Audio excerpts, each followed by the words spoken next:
Here's a truth that many people are not ready to face. The hardest prayer you will ever pray is not the one asking for blessings. It is the one asking for mercy. Because mercy requires something most people spend their lives avoiding: complete honesty. No filters, no excuses, no attempt to protect the image you have built of yourself. At first, we prefer safer prayers, controlled words, requests that do not expose too much. But there comes a moment, sometimes after failure, sometimes after silence, sometimes after realizing that something inside you is no longer aligned, when the only words that remain are simple, raw, and deeply personal. Have mercy on me. Oh God, psychologically. This is the moment where the ego loses control, because it can no longer defend itself. It can no longer justify what happened. It can no longer pretend everything is fine. And that loss of control feels uncomfortable, almost threatening, because it strips away the version of yourself you try to maintain. But at the same time, something else begins, something quieter, something deeper, a shift from pretending to surrendering. And maybe you have felt that moment before, when the weight of everything you are carrying becomes too real to ignore, and one question rises quietly from within. What happens when I stop hiding and finally ask for mercy? What makes this prayer so difficult is not the words themselves. It is what they require from you internally. Because asking for mercy means you are no longer negotiating, no longer trying to balance your good moments against your failures, no longer trying to present a version of yourself that feels acceptable. It is the moment where you stand without defense, fully aware of what is true and still choosing to come closer instead of pulling away.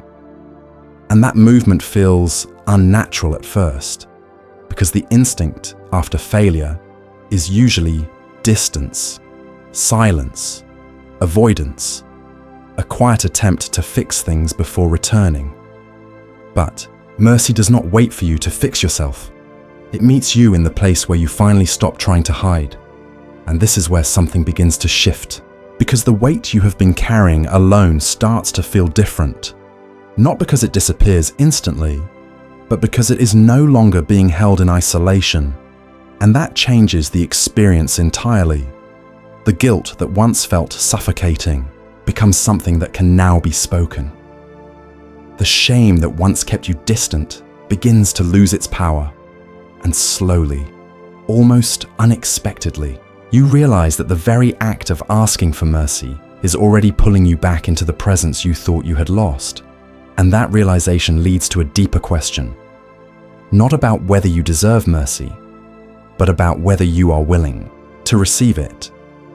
This is where the tension becomes even more personal, because receiving mercy sounds simple, but internally it challenges everything you believe about yourself, because part of you still feels like you need to earn your way back, to prove that you are serious this time, to show that you have changed enough to be accepted again, and without realizing it, you turn restoration into a performance, something measured, something delayed, something dependent on your ability to fix what is broken.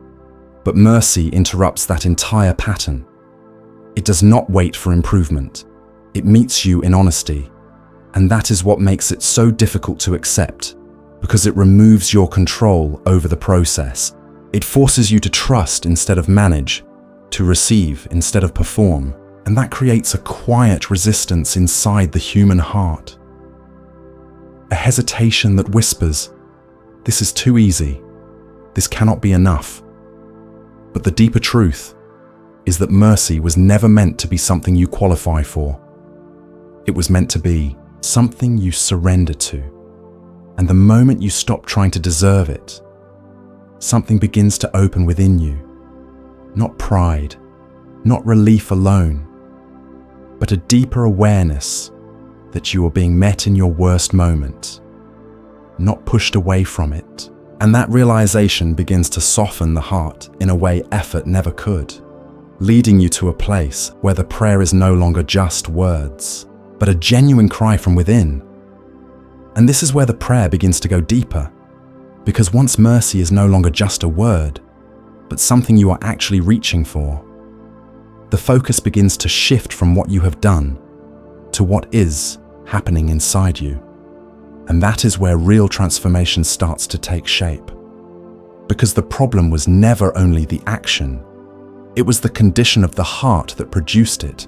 And slowly, you begin to see patterns you once ignored, reactions you once justified, desires you never questioned. And this awareness can feel uncomfortable, even overwhelming, because it exposes how deeply rooted some things really are. But at the same time, it brings clarity, the kind that allows you to stop treating symptoms and begin addressing the source. And this is where the prayer becomes more honest, more specific, less controlled, because now you are no longer asking God to simply remove the consequence. You are asking Him to reach into the place where the cycle begins, to change what you cannot change on your own. And that requires a deeper kind of surrender, one that lets go of image, control, and even the need to understand everything, because you are no longer trying to manage your life from the outside.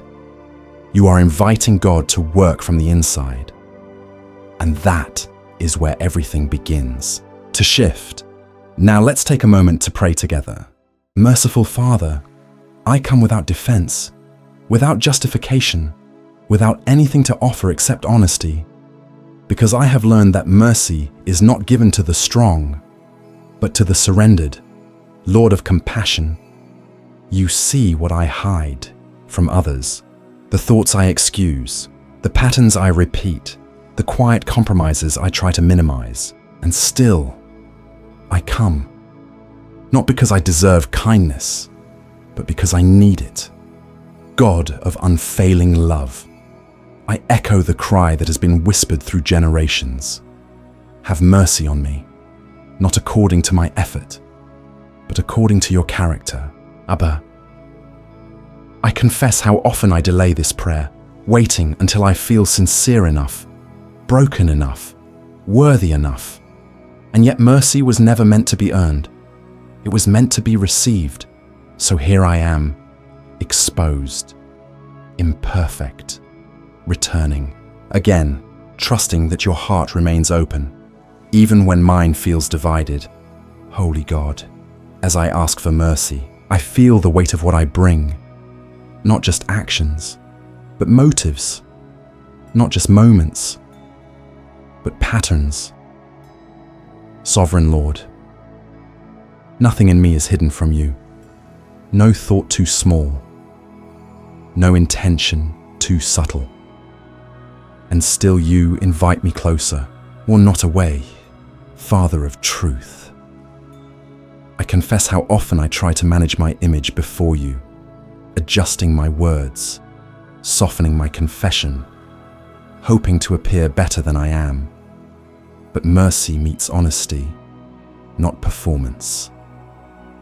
God of light, search me without resistance, reveal what I overlook. Confront what I excuse, not to shame me, but to free me. Abba, I release the need to control what you see, because you already see it. And I choose to trust that your response is not rejection, but compassion that reaches deeper than my failure and begins to heal what I cannot repair on my own. Compassionate Lord, as I remain here, I realize mercy is not only what I ask for, it is what I struggle to receive, because part of me believes I should carry this weight longer, feel this guilt deeper, prove that I truly regret what I've done. Father of grace, I have learned to measure sincerity by how much I punish myself, and so I linger in shame, thinking it honors you. Yet your mercy invites me out of that place, not deeper into it, God who forgives, teach my heart that regret is not redemption, that self-condemnation does not cleanse. Only your mercy does. Abba, release me from the need to suffer my way into forgiveness, from the belief that grace must be balanced by pain. Help me receive what you freely give, even when it feels undeserved, trusting that your mercy is not careless. It is powerful, able to wash what I cannot undo and restore what I thought was lost. Righteous King, as I stand in your presence, I feel the tension between justice and mercy, knowing you are holy, knowing my life has not always reflected that holiness. And yet, you invite me to ask for compassion. Father, I fear sometimes that mercy might overlook truth, or that forgiveness might ignore what needs to change. But you are not divided. You are perfectly just and perfectly merciful. Lord of wisdom, teach me that your mercy does not excuse sin. It transforms the sinner. It reaches into what is broken and begins to make it whole. God of balance, I release the fear that receiving mercy makes me careless. Instead, let it make me aware, humble, responsive. Abba, let mercy soften what guilt hardened, awaken what shame silenced, and guide me into a life that reflects the grace I have received, not out of fear of punishment, but out of reverence for your love. Righteous King, as I stand in your presence, I feel the tension between justice and mercy, knowing you are holy, knowing my life has not always reflected that holiness. And yet, you invite me to ask for compassion. Father, I fear sometimes that mercy might overlook truth, or that forgiveness might ignore what needs to change. But you are not divided. You are perfectly just and perfectly merciful. Lord of wisdom, teach me that your mercy does not excuse sin. It transforms the sinner. It reaches into what is broken and begins to make it whole. God of balance, I release the fear that receiving mercy makes me careless. Instead, let it make me aware, humble, responsive. Abba, let mercy soften what guilt hardened, awaken what shame silenced, and guide me into a life that reflects the grace I have received, not out of fear of punishment, but out of reverence for your love. Faithful Redeemer, as I continue in this prayer, I notice how quickly my heart drifts back to striving, trying to secure what you already gave, trying to maintain mercy through effort, as if grace could expire if I am not careful. Father, I confess how exhausting that is, living as if forgiveness is fragile, as if one mistake could undo everything. Lord of steadfast love, remind me that your mercy is not sustained by my perfection, but by your character. Abba, when fear tells me to tighten control, to monitor every thought, every step, every impulse, teach me to rest instead, to walk attentively, but not anxiously. God who sustains, anchor me in the truth that mercy does not make me careless. It makes me secure, and from that security, obedience can grow naturally, not forced, not driven by fear, but shaped by love that knows it is already received. Faithful Redeemer, as I continue in this prayer, I notice how quickly my heart drifts back to striving, trying to secure what you already gave, trying to maintain mercy through effort, as if grace could expire if I am not careful.